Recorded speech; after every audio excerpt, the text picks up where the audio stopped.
Evaluasi pembelajaran adalah proses untuk memperoleh informasi yang menyeluruh dan berkesinambungan tentang suatu proses dan hasil belajar siswa sebagai dasar penentuan tindakan selanjutnya.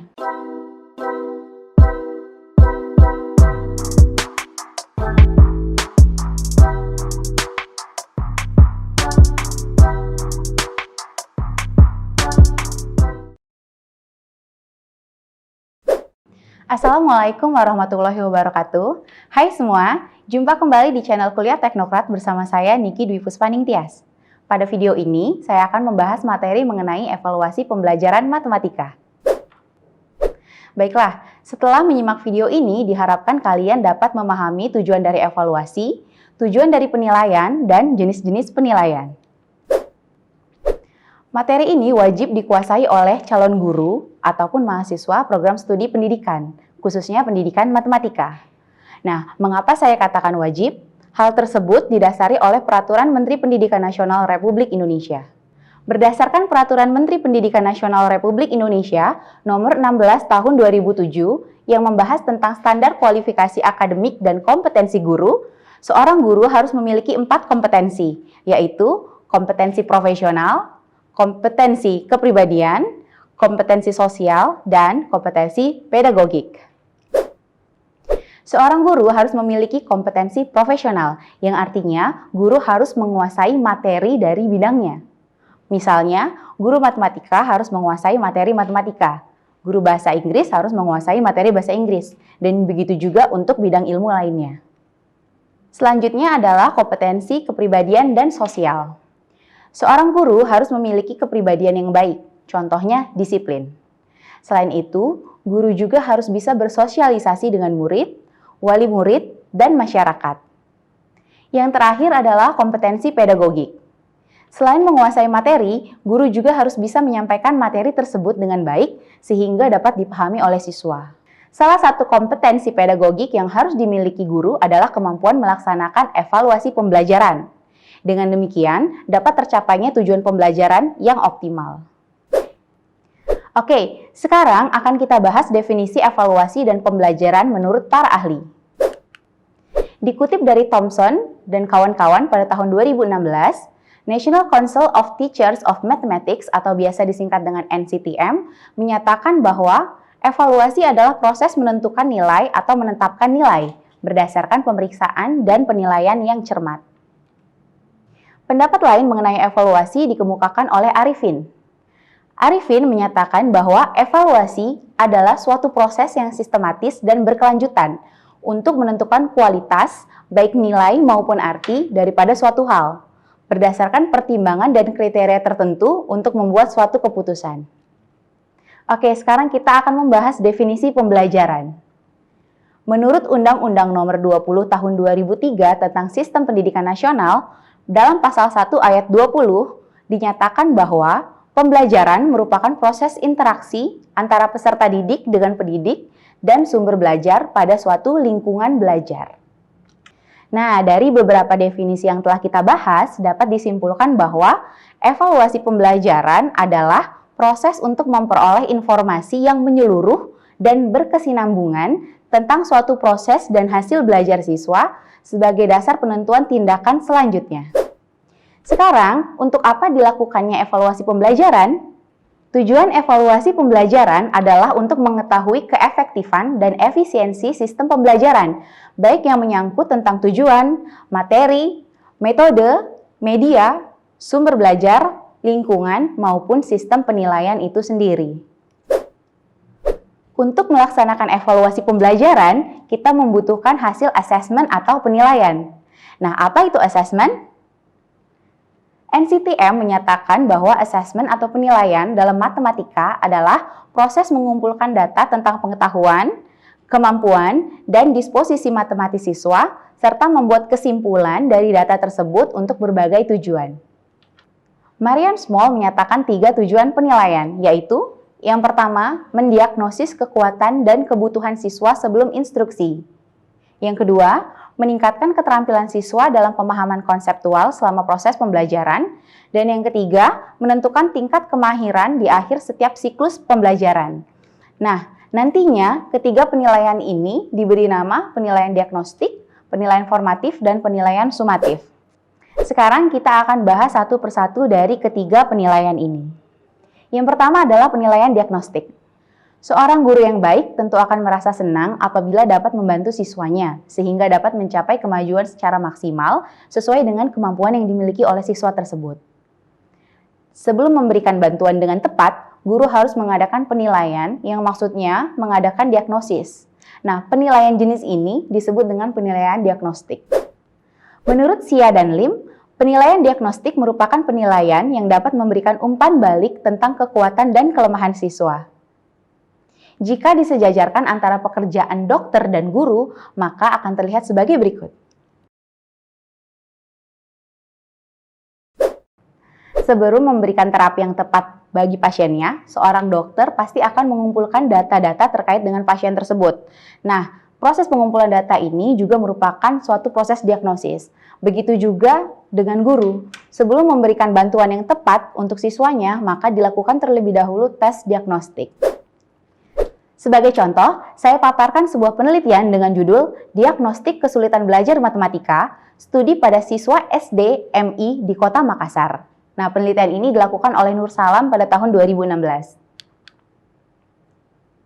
Hasil penelitian menunjukkan bahwa materi matematika, khususnya di kelas 5 SD, yang paling banyak siswa mengalami kesulitan adalah perpangkatan dan operasi pecahan. Hal ini disebabkan oleh kemampuan operasi hitung yang lemah. Oleh karena itu, dalam meningkatkan prestasi perpangkatan dan operasi pecahan, guru harus memberi penguatan materi konsep yang mengenai operasi hitung. Dengan demikian, diharapkan dapat meningkatnya penguasaan siswa pada materi perpangkatan dan operasi pecahan. Yang kedua adalah penilaian formatif. Kata form merupakan dasar dari istilah formatif. Maka, evaluasi formatif ditujukan untuk mengetahui sejauh mana siswa telah terbentuk setelah mengikuti suatu proses atau program tertentu. Menurut Thomson dan kawan-kawan, penilaian formatif digunakan untuk dasar meningkatkan pencapaian dan menginformasikan instruksi lebih lanjut. Penilaian formatif diberikan pada akhir setiap program, contohnya post-test atau tes akhir proses. Nah, sekarang apakah manfaat dari penilaian formatif? Ada beberapa manfaat dari penilaian formatif, antara lain yang pertama, digunakan untuk mengetahui apakah siswa sudah menguasai bahan program secara menyeluruh atau belum. Yang kedua, merupakan penguatan bagi siswa. Yang ketiga, usaha perbaikan. Nah, dengan umpan balik yang diperoleh setelah melakukan tes, siswa mengetahui kelemahan-kelemahannya. Dan yang terakhir, penilaian formatif juga bisa dimanfaatkan sebagai bahan diagnosis. Bahan pelajaran yang sedang dipelajari oleh siswa merupakan serangkaian pengetahuan, keterampilan, atau konsep. Dengan mengetahui hasil formatif, maka siswa dengan jelas dapat mengetahui bagian mana dari pelajaran yang masih dirasakan sulit. Oke, tadi adalah manfaat bagi siswa. Sekarang, apa manfaatnya bagi guru? Manfaat tes formatif bagi guru adalah untuk mengetahui sampai sejauh mana bahan yang diajarkan sudah dapat diterima oleh siswa. Hal ini akan menentukan pula apakah guru itu harus mengganti cara menerangkan atau strategi mengajar atau tetap dapat menggunakan cara strategi yang sama. Selain itu, manfaat lainnya adalah untuk mengetahui bagian-bagian mana dari bahan pelajaran yang belum menjadi milik siswa. Apabila bagian yang belum dikuasai kebetulan merupakan bahan prasyarat bagi pelajaran lain, maka bagian itu harus diterangkan lagi. Dan barangkali memerlukan cara lain atau media lain untuk memperjelas. Dan satu lagi manfaat dari tes formatif untuk guru adalah dapat meramalkan sukses dan tidaknya seluruh program yang akan diberikan. Jenis penilaian yang terakhir adalah penilaian sumatif. Penilaian sumatif dilaksanakan setelah berakhirnya pemberian sekelompok program atau sebuah program yang lebih besar. Selanjutnya, penilaian sumatif digunakan hanya untuk memberikan nilai. Menurut Xia dan Lim, penilaian sumatif digunakan untuk meringkas atau untuk menangkap keseluruhan kinerja pembelajaran, sedangkan penilaian formatif digunakan dengan ruang lingkup kurikulum yang lebih kecil dan terutama untuk memantau kemajuan belajar siswa. Dalam pengalaman di sekolah, tes formatif dapat disamakan dengan ulangan harian, sedangkan tes sumatif dapat disamakan dengan UTS atau UAS. Secara diagramis, maka hubungan antara tes sumatif dan formatif adalah sebagai berikut. Nah, apabila terdapat beberapa program, di setiap programnya akan dilakukan tes formatif, maka di program yang lebih besar atau secara keseluruhan akan dilaksanakan tes sumatif. Terdapat beberapa manfaat penilaian sumatif, antara lain untuk menentukan nilai.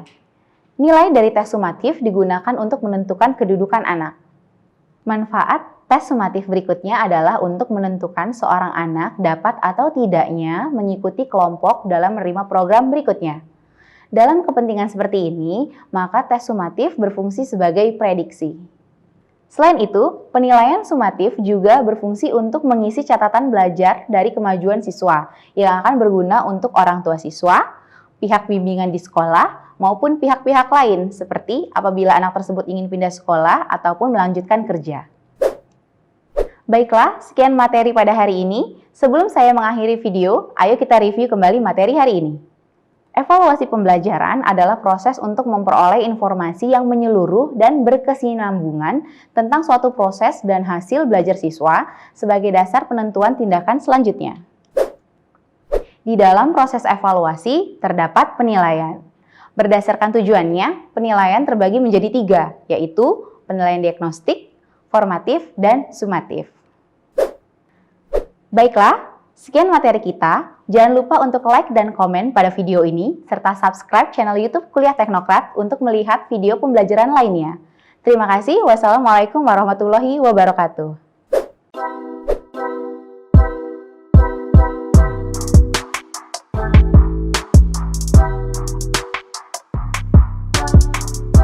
Selanjutnya, bagi rekan-rekan yang ingin mendaftar di kampus Sang Juara, kita saksikan cuplikan pendaftaran online Universitas Teknokrat Indonesia.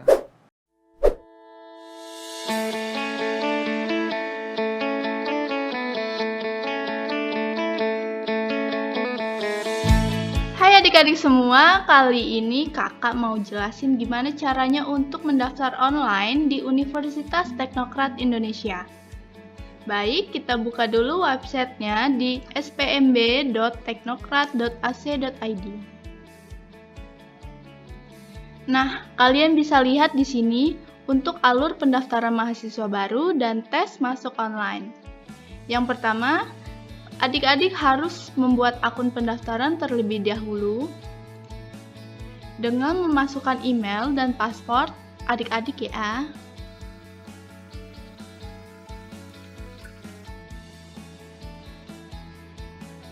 Setelah itu, adik-adik bisa login dengan memasukkan alamat email dan password yang sudah didaftarkan sebelumnya. Kemudian, adik-adik harus mengisikan data pribadi, data sekolah, dan pilihan program studi.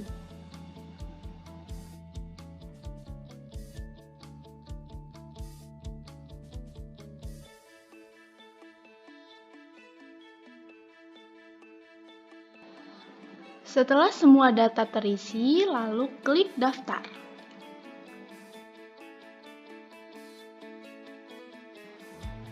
Selanjutnya, adik-adik bisa mengunduh cetak kartu pendaftaran. Setelah mencetak kartu pendaftaran, adik-adik bisa melakukan pembayaran melalui bank atau ATM ke nomor rekening yang tertera pada kartu pendaftaran. Setelah adik-adik melakukan pembayaran, lalu foto dan upload bukti pembayaran ke sistem pada menu upload bukti pembayaran.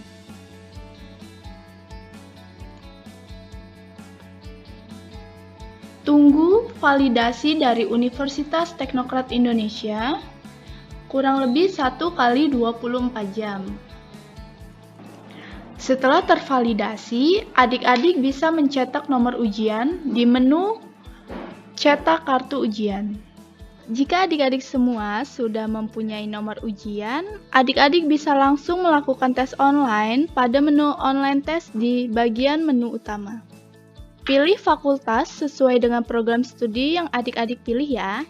Catatan untuk adik-adik semua, Untuk adik-adik yang mengambil jurusan di Fakultas Teknik dan Ilmu Komputer, adik-adik harus mengerjakan soal ujian 2 kali. Untuk Fakultas Ekonomi dan Bisnis, mengerjakan ujian 1 kali, dan di Fakultas Sastra dan Ilmu Pendidikan, program studi Sastra Inggris dan Pendidikan Bahasa Inggris mengerjakan ujian 2 kali, program studi Pendidikan Matematika mengerjakan ujian 1 kali, dan khusus untuk program studi Pendidikan Olahraga, adik-adik mengerjakan 1 kali ujian kompetensi dasar dan 1 kali ujian tes fisik. Setelah memilih fakultas sesuai dengan program studi adik-adik, lalu pilih akses, pilih continue, isikan username dan password menggunakan nomor ujian. Lalu klik login, lalu klik ujian 1, klik ujian 1 tes kemampuan dasar. Untuk mulai mengerjakan soal, klik Start Attempt. Pastikan adik-adik mengerjakan soal sampai dengan selesai ya. Jangan lupa klik Finish Attempt dan scroll ke bawah. Klik Submit All and Finish. Untuk melihat hasil pengumuman tes, adik-adik bisa lihat di link spmb.teknokrat.ac.id. Dengan login kembali, lalu pilih menu pengumuman. Di sini akan tertera hasil tes adik-adik lulus atau tidak, dan adik-adik bisa mencetak slip pembayaran untuk melakukan pembayaran daftar ulang dengan nomor rekening masing-masing program studi. Nah, itu dia cara daftarnya lewat website di Universitas Teknokrat Indonesia. Semoga tutorial ini bermanfaat dan sampai jumpa di Universitas Teknokrat Indonesia, kampusnya Sang Juara.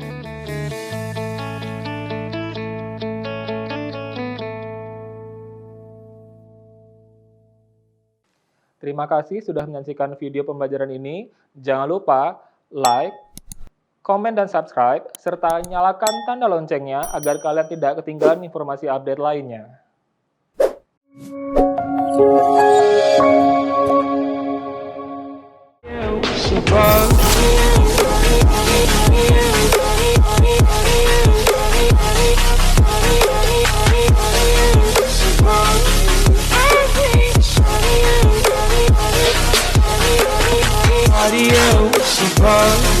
I hate body.